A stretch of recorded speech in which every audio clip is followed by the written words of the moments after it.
하나님이 용서하시는 근거 에베소서 1장 7절. 우리는 그리스도 안에서 그의 은혜의 풍성함을 따라 그의 피로 말미암아 속량 곧 죄사함을 받았느니라. 하나님의 사랑을 부추기는 가르침을 주의하십시오. 이 가르침은 하나님은 친절하시고 사랑이 많으시니 당연히 우리를 용서하실 것이라는 생각입니다. 이러한 감상적인 생각은 성경 어디에서도 찾아볼 수 없습니다. 하나님께서 우리를 용서하시는 유일한 기반은 그리스도의 십자가의 그 엄청난 비참함 때문입니다. 이외에 다른 것을 근거로 용서한다고 말하는 것은 무의식적인 신성 모독입니다. 하나님께서 주의 은혜 가운데 죄를 용서하시고 우리를 다시 새롭게 세울 수 있는 유일한 근거는 그리스도의 십자가밖에 없습니다. 다른 방법이 없습니다. 우리가 쉽게 받아들이는 하나님의 용서는 갈보리의 고통의 대가를 치른 것입니다. 이에 우리의 단순한 믿음과 함께 죄사함, 성령의 선물, 우리의 성화가 가능해졌습니다. 그러나 이러한 모든 것들이 우리의 것이 될 수 있도록 하기 위해 하나님께서 치르신 그 어마어마한 대가를 우리는 종종 잊곤 합니다.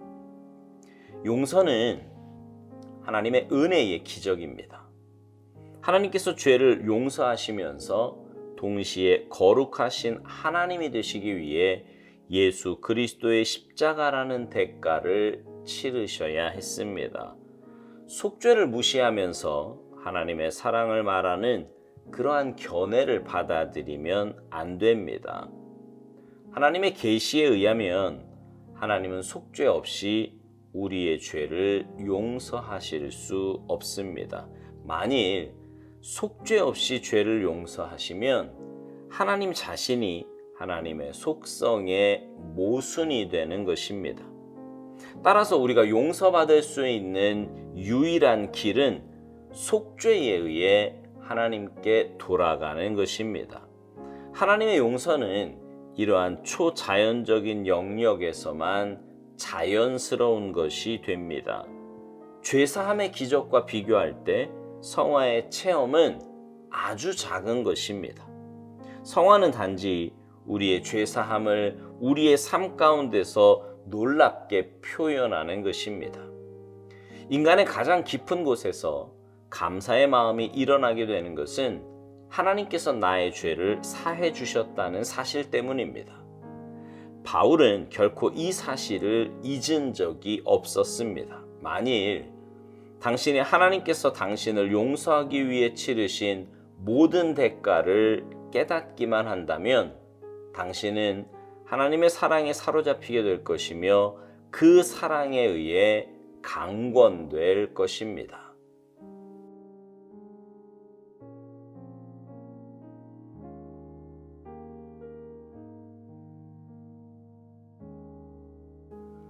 오늘 묵상도요, 어제 묵상에 이어서 용서, 죄사함에 대한 말씀입니다.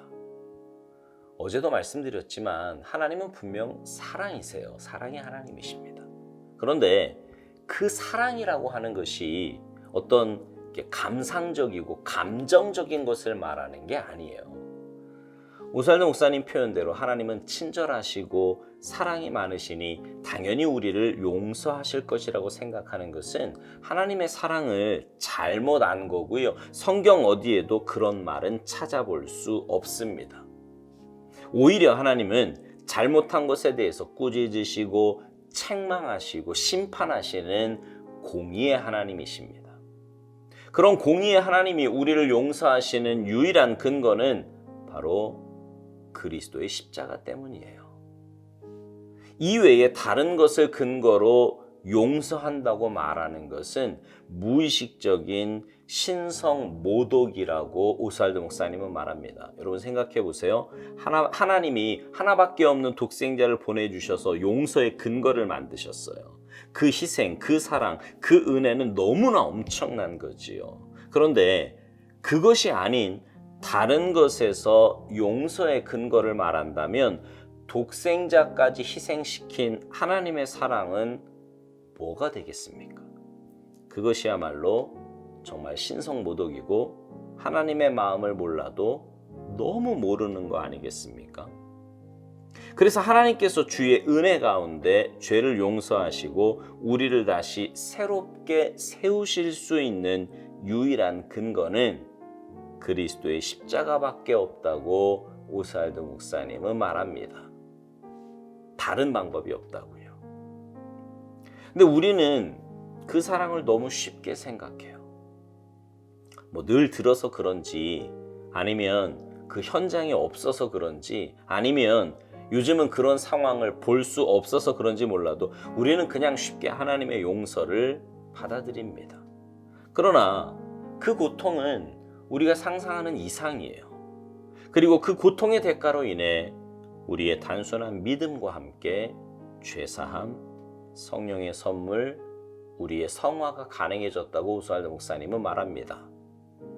그러나 이러한 모든 것이 우리의 것이 될 수 있도록 하기 위해 하나님께서 치르신 그 어마어마한 대가를 우리는 종종 잊곤 한다는 것입니다. 사실 사랑과 은혜가 너무 크면요, 생각조차 못합니다. 아이들이 부모님의 사랑, 은혜, 여러분 이런 거 생각합니까? 못해요. 어릴 때 못합니다. 당장 눈앞에 보이는 사탕, 과자, 장난감 이런 거 줄 때만 좋아하지요.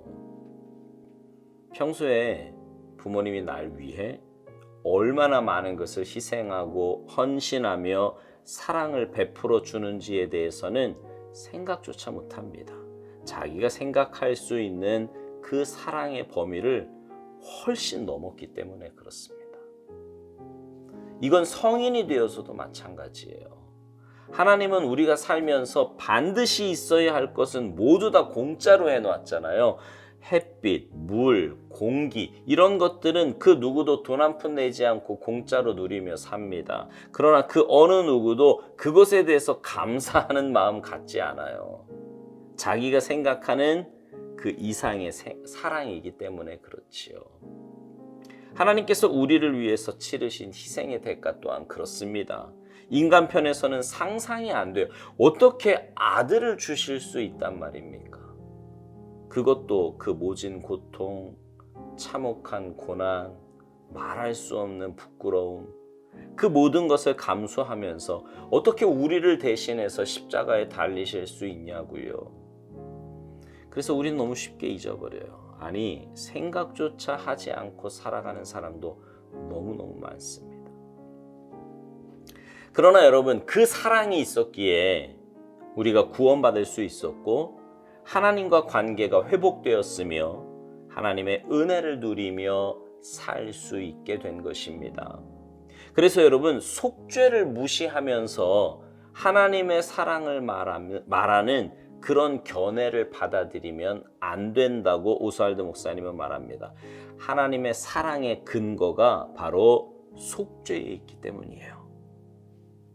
따라서 우리가 용서받을 수 있는 유일한 길은 속죄에 의해 하나님께 돌아가는 것이라고 오스왈드 목사님은 말합니다. 하나님의 용서는 이러한 초자연적인 영역에서만 자연스러운 것이 된다고요. 그러면서 오스왈드 목사님은 속죄와 성화를 비교합니다. 죄사함의 기적과 비교할 때 성화의 체험은 아주 작은 것이라고요. 성화는 단지 우리의 죄사함을 우리의 삶 가운데서 놀랍게 표현하는 것이라고 말합니다. 그러면서 인간의 가장 깊은 곳에서 감사의 마음이 일어나게 되는 것은 하나님께서 나의 죄를 사해 주셨다는 사실 때문이라고 말합니다. 그러니까 여러분, 성화도요, 속죄가 바탕이 되지 않으면 일어나지 않는 거예요. 주님의 속죄 사실이 마음 깊이 깨달아지고 믿어져서 그 보혈 의지하여 회개함으로 주님 앞에 나아갈 때 성화의 시작이 있게 되는 것입니다. 사랑하는 성도 여러분, 하나님이 용서하시는 근거를 올바로 깨닫고 삽시다. 그래서 그 속죄의 은혜를 깨닫고 주님의 사랑에 붙잡힌 바 되어 믿음의 삶을 살아가는 여러분 모두가 되시기를 주님의 이름으로 축복합니다. 아멘.